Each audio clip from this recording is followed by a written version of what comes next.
keessaa'uu hin dhimmisaa bartee hubattee akkaataa sanaan kaasuu keessa baay'een si galateeffadha. Haa ta'uutii rakkoo garaagaraa biyya addunyaa keessa mudachaa jiru hiikuudhaaf carraa argattee dandeessee kan biyya keessaa akkamittiin hiikuu rakkattee akkamittiin dadhabdee jetteetta. Dadhabuu koo isaa akka fiddeen beeku. Kan biyya keessaa seenaa addaa hojjenne akka gaggeessota biyya Awurooppaa jiranii waan hojjenne soo dubbanne biyya sana diigamuu keessaa hambisnee jirra. Biyya sana wal fixuu keessaa hambisnee jirra. Biyya sana gadadoof rakkoo uummata keenya irratti qaqqabaa ture hambisnee jirra. Kan biraa hafuuti kan sii galu musliimni bakka lamatti qoodame tokko gochuu dandeenyee jirra. Musliimni waggaa 1,000 ol biyyatti jiraatee biyyatti ijaare keessatti seeraan beekamtii argachuu dadhabe seeraan beekamtii laannee jirra. Kun mootummoonni ati beektu si duras bara keessa jiraatan gochuu hin dandeenye waggaa tokkotti kan deebise. Kunuu nu ga'a sila sakaan dhiisnee jechuudha. Musliimni Itoophiyaa jechuun muslima biyyoota naannoo kanaa hunda hin caala baay'inaan. Rakkoo ummata muslima Itoophiyaa hiikuu jechuun rakkoo UAE hiikuu, rakkoo Saawudii hiikuuti olii jechuudha. Silaa kanaaf akkaataa sanaan hubachuun gaariidha. Kan biyya keessaa akka hubattu kan hin barbaadu namni akka guddatee fakkaata. Akkaataa guddina keenyatu bade. Manatti qimmiidhamaa guddanne gaafa bakkee baanu barsiistonni keenya waan gochaa nu guddisan beekta. Gaafa xiqqoo ol kaanu poolisiif milishaa waan godhaa jiru beekta. Amma guddannee guddachuu keenya daganne qimmiidhamuu malee jiraachuu hin beekne.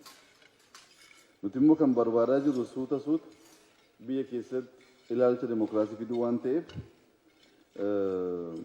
obsaan waa baay'ee darbaa jirraa dadhabbiitti fudhatte yoo ta'e umrii siifa kennuuti inni na booddee dhufu waan godhu ilaalta.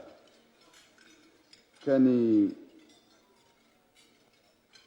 dubbiin negatiif ta'e jibbaan guutame dubbatamuu hin qabu kan jedhu biiroo keessanirraa baha kan jettu qalbii keetti gaafa deebite waan waggaa tokko guutuu dubbachaa baane gaafa agartu jecha kee kan deebite akka ilaaluu dandeessuuf deebisuu caalaa biiroon koo seenaa keessatti yeroo jalqabaa araara jaalala wal dhiisuu akka mootiitti osoo hin taane akka nama amantaaf tajaajilutti baratti dubbanneedha. Meebii namoonni baay'ee Daani'el Kibrat biiroo koo waan jiru isaa wajjin wal qabatee naannoo musliimaan wanti ka'u baay'ee jira. Ana man beekutti qulqulleessuudha yaaleen jira. Yaanni ati yaadde sun dhugaa natti fakkaata. Ijoollee musliimaa wajjinis babbeekamoo barsiisota musliimaa kan ta'an wajjinis ilaallee jirra. Dubbiin akkasii miti. Obsaan laaluun gaariidha. Itti namanumaan. Dhagaheen jira. Qulqulleesseen jira. Itti namanu. Ittuu musliimaaf kiristaana walitti fiduudhaaf yaalii guddaan godha mucaan sun. Kanaan dura dubbii keessatti waan balleesse qabaachuu danda'a. Amma biiroo koo godhee jirutti garuu wanta akkasii hin jiru. Akkuma ortodoks amantaa namni ortodoks hordofu gorsaa ta'ee ramadametti musliimoonni baay'ee jiru biiroo keessatti. Fakkeenyaaf Abdurrazaaq jira. Abdurrazaaq Daani'el caalaa eenyatti kan nama gorsudha. Daani'el amma sanatti waan baay'ee keessa nama galuu miti. Waa'ee Abdurrazaaq ortodoks kaasee maaliif achitti ramadamee hin jedhu. Biyyichi biyya Itoophiyaati. Amantaan hundi sabni hundi hin jiraatu taanaan rakkisaadha. Waan mucaan sun gargaarsa inni godhaa jiru garuu gaaf tokko carraa gaafa argan sittan himaa murteen koos akka sirrii ta'e gaafa sin amantaa. Amma waan dhimmiseettuuf ittiin deemu. Minilik faarsuu siidaa hojjechuu kan jettu ambaasaddar Suleymaan wajjin mari'adhaatii kottuu waan hojjenne ilaali waan hojjenne keessatti hanqinni jiraate badiin jiraatee jennaan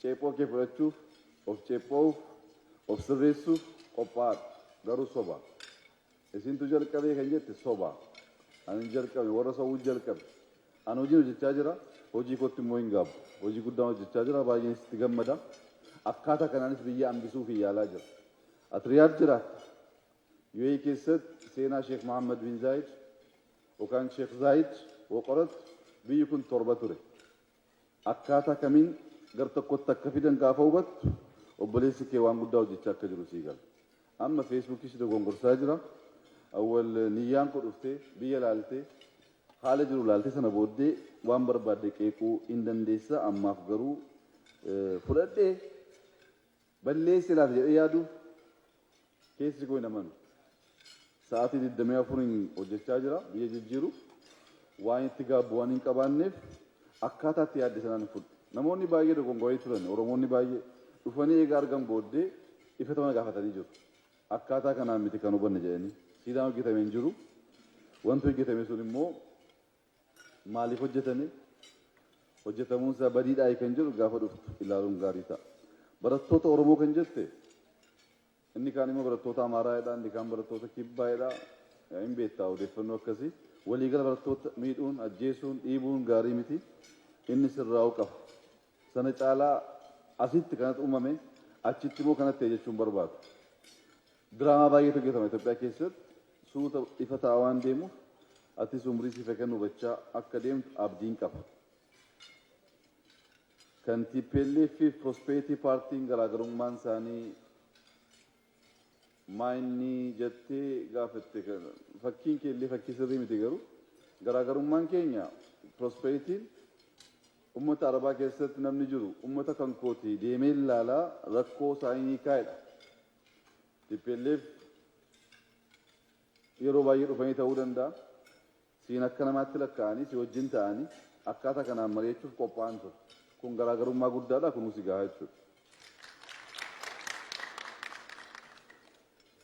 kana caalaa baay'ee si ibsuun barbaada bilbilli keessan narra dhaabbatee waan jiruuf beekamaaf qusachaa jira yeroo biraa mu dubbanna awwal